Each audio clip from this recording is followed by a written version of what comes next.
Hello, welcome to episode 9 of the Accepted Authority podcast, where we talk about how to solve common growth challenges in consulting. I'm Andy Marmont. And I'm Greg Roworth. And this week, we are going to be talking about how do you demonstrate your expertise. And the reason why we are doing that is because, Greg, you found a fantastic study that correlates rapid growth to being able to do that effectively. So I thought, let's pull that apart. Let's share what we've learned and come up with hopefully some ideas we can all use moving forward. What about it? Yeah, absolutely. I think, great piece of research, and our firm I really respect. Hinge Marketing did a research study, or basically a series of research studies over a 9-year period. And what they found was very interesting and really confirmed what we already know, but it's great to have it in black and white, the statistics proving, what we, know from our experience. But what they found in the study is that when buyers of professional services are looking to buy the services, what they value more than anything else is the expertise of the service provider. So they talk about things like customer service, the relationship, the level of expertise, the price. What stands out amongst all those factors is that expertise demonstrated and shown by the firm, during that search and selection process. So I thought that was, interesting to have our concept confirmed. The accepted authority is obviously the positioning to be looking to achieve in your target market, and really, it'd be great to talk about how you can demonstrate your expertise and be visible to your target market, so you're not, having to compete on a basis that's not the best.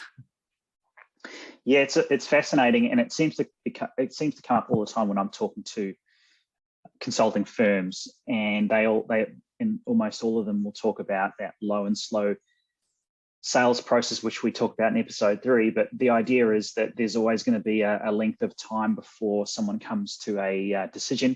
In consulting, we know that it can be a long process. So I think there's different ways to do it, and like if I look at how we demonstrate our expertise, the obvious thing is through content, but also through experiences.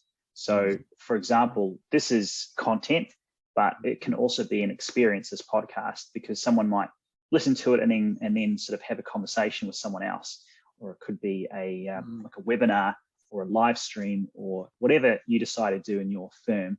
But I think for me, demonstrating your expertise is all about identifying those main problems and then showing it, and then showing how you would solve it. And a great example that I saw of this was a person I follow on LinkedIn. She's a content marketer, Erin, and she collaborated with this other content marketer, and they called it the cutting room, where people were encouraged to submit their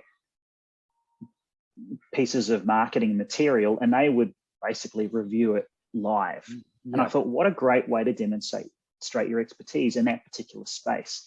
So how can you do it? How can consulting firms, whether in finance or HR or technology or operations, I guess consider how can you get your potential customers in an experience that enables you to show your expertise, but in a way that also validates that you are the right person. I think the reality is that most firms get this very wrong. And I think, what I see with most firms' websites is they're understanding that expertise and experience is important. So they make claims, like we've been in business for 75 years and we've got, combined experience of 400 years amongst the partners, all of that, and their qualifications, all of that's nice to have, but it actually doesn't mean anything to the clients. Yeah. And I think, well, I go back to Stephen Covey, 7 Habits. It's more important to understand than to try to be understood. And, I think for consultants, the best and simplest way to demonstrate your expertise is to actually show that you understand your client and understand their problems. That's half the battle. And I think where a lot of consultants come unstuck is that they, talk about their services. They talk in jargon a lot of the time, and it goes over the head of their clients. What's normal daily speak to consultants in the way they approach their services and roll out their solutions. There's often a lot of jargon that we understand and acronyms that we run by and understand, but the consultant doesn't get it. And so if we're talking over the head of our clients, did I say consultant? Yeah, clients don't get it. If we're talking over the head of our clients, then they just think we don't understand them. So when it comes to content, which is the way to address that situation by producing content, whether that's on our blog or a podcast like this, or videos or ebooks or whatever it might be, the most important thing is to show that you understand the client's problems first before you even talk about services or solutions. So really addressing or having content that is focused on the client's problems, I think, is the thing that gets the most attention and probably proves your expertise to more, a greater degree than anything else. I've also seen that, Greg, in terms of the sales process. So once when you talked about the idea of basically listening rather than telling. Yes. Mm-hmm. So just from a personal perspective, I've changed my sales process this year. And previously I had a whole bunch of different questions and they were fairly sort of general. But what I've done now is, if there's someone who is my ideal sort of perfect future client, then I tell them up front, this is really about if or how I might be able to help you, if I can help. We'll book another call to go through it in more detail. If I can't help, then I'll let you know. And then it's like a triage process. Mm-hmm. So you're not actually, by doing that, the prospect feels like, well, they're not here to sell me and just shove a product down my throat. They're trying to figure out whether I'm the right fit for them. And I feel like that's changed the game for me. And when I talk to clients and I ask about their sales process as part of that positioning, which you don't often think, this is further down the line, but that can be where you can make some easy wins if you just simply flip the way that you're engaging with these prospects. Yeah. And it does start with content, but I think if you can think about that flow all the way in terms of your engagement process, I think that you're going to get better quality clients, and the clients that do come on are going to actually value your expertise because you're professionally helping someone to make a decision, because that's what consulting's about, right? Absolutely correct. And that is the name of the game in the sales process. And I've in fact had 2 conversations with different clients this week about their sales process. And and the reason for that is I see frequently, the biggest mistake consultants make when they're in the sales process, when they're asking the right questions and they're asking, what's your biggest problem or biggest challenge? And the client tells them what their challenge is, and they immediately jump on, say, I can solve that problem for you. And all of a sudden, you get the situation where you're building rapport, you're building trust, people are starting to understand that you know what you're talking about, but all of a sudden you start selling, and that creates immediate resistance from the client.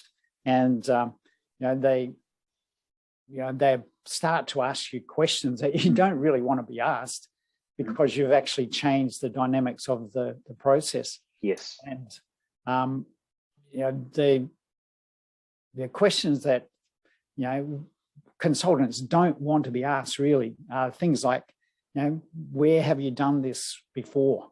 How long have you been doing this work?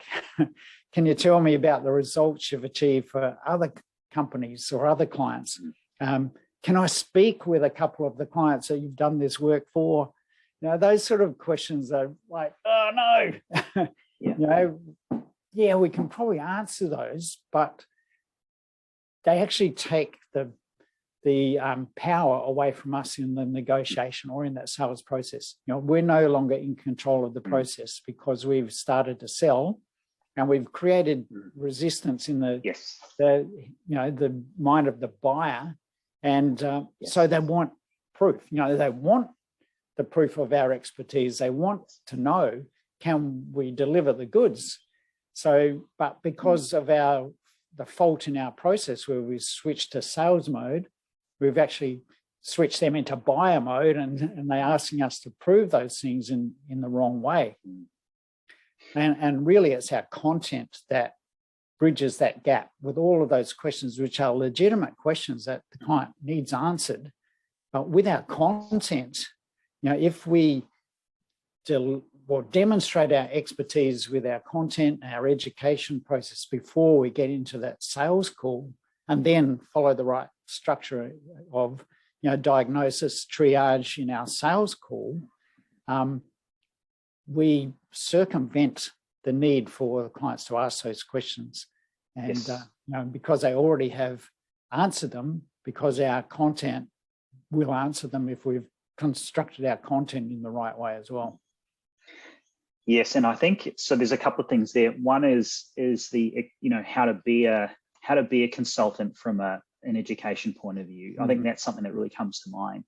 So, and then the other part is actually then the strategy around that content. So, a quick story around how you can add value as a consultant without, like, at the very early stage.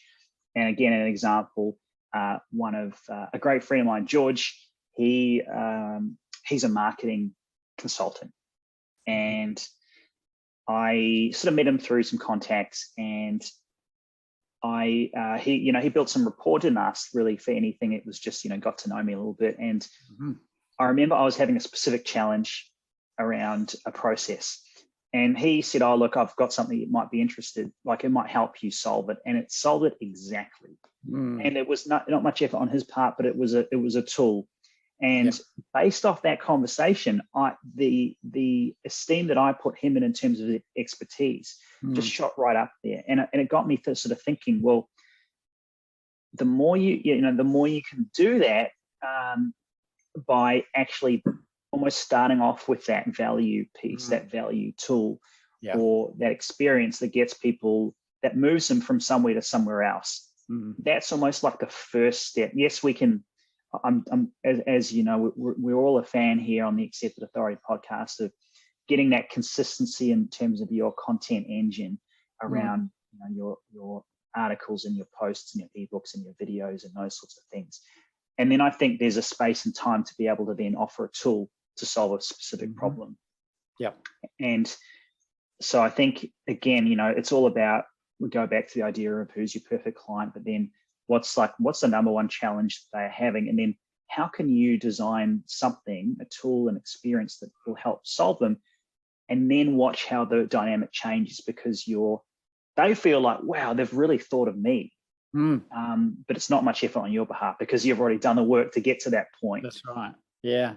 Or if you can't provide a tool as such like that, a good alternative is to provide a self-assessment process. Yes, I love it. I love the self-assessment. And if you construct the self-assessment process right, what you're doing is actually educating your client in a couple of different ways. First of all, they understand where they are in a hierarchy of, sort of zero to best practice, and so they can say, oh yeah, I'm at level 2 or level 3, or, and so they can say, yeah, that's me. But also it shows them what the best practice level looks like, and ideally they will desire to be at that level.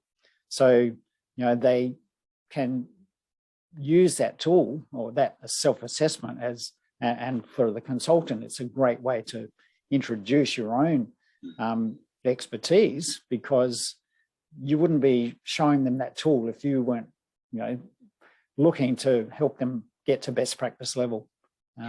So I think that's a really valuable approach to take as well in our marketing.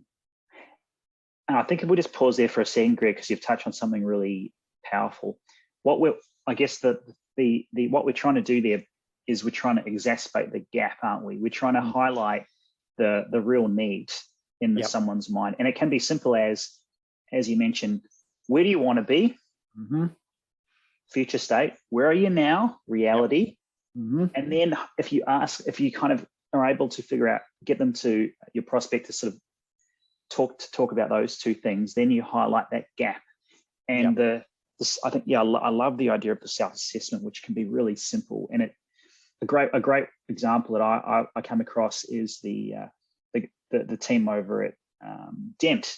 And they provided a tool here, the KPI book theme, and it's a tool that spits out where you are. They've got these 5 different areas, and it spits you out and it says, look, this is where you could be, this is where you are, this is the best practice. And I know that, Greg, you've got some great tools as well. The evolution of consulting firms. So what we could do, I think, in the show notes is showcase some of these examples, so you get to see what do we mean by a really good tool, and how can you maybe use it for inspiration for your business. And perhaps finally, another good way to demonstrate expertise in a very concise manner is to use a visual model, a diagram of the process, or turn that self-assessment into a diagram that people can easily very quickly pinpoint, which level am I? So the best, most famous consulting companies in the world are experts at that. Boston Consulting Group, their Boston Matrix, McKinsey's 7S model. There's numerous ones that I could rattle off, but most of the top consulting companies in the world have their own proprietary model that they use. So having a model is a good model to copy. Yes, and that could, I think that there's enough meat in that topic to do a show on that. I reckon if you feel like that's the same thing, Greg, because to me, the model is exactly. I've been experimenting with models. I love a triangle. So, but that's made all the difference to me when it comes to explaining a concept or a theory. So perhaps we could do an episode on models, and again, it just ties in with the idea of demonstrating your expertise. Yeah, absolutely. I think that'd be great. So I reckon, in terms of, I guess what we took from that is to get that growth, consistent growth, that fast growth, it's somehow need to demonstrate your expertise. We talked about some different ways to do it. We just touched on things like models and content, and also how do we integrate that in the sales process. It's really about the kinds of flipping the script around the questions that we're asking, and really listening before we go to solution mode. Anything I missed, Greg, or you reckon we covered the main? Oh, I think that's pretty good. I think the danger, to avoid is, don't try to sell, but try to demonstrate your expertise, and do that in a way that is the consultant providing opportunities for the client to realize your level of expertise, rather than you shoving it down their throat. Yeah, because no one wants that. Yeah. I don't want it. No. I'm sure you don't want that as well if you're watching or you're listening. So thanks again. This has been the Accepted Authority podcast. Greg Roworth, where can we find you? I'm on LinkedIn. Just search Greg Roworth on LinkedIn and you'll find me. Otherwise, go to my website at businessflightpath.com. And I'm at Andy Marmont on LinkedIn, or it's concurve.com.au. Thanks again. We'll see you next time. Bye.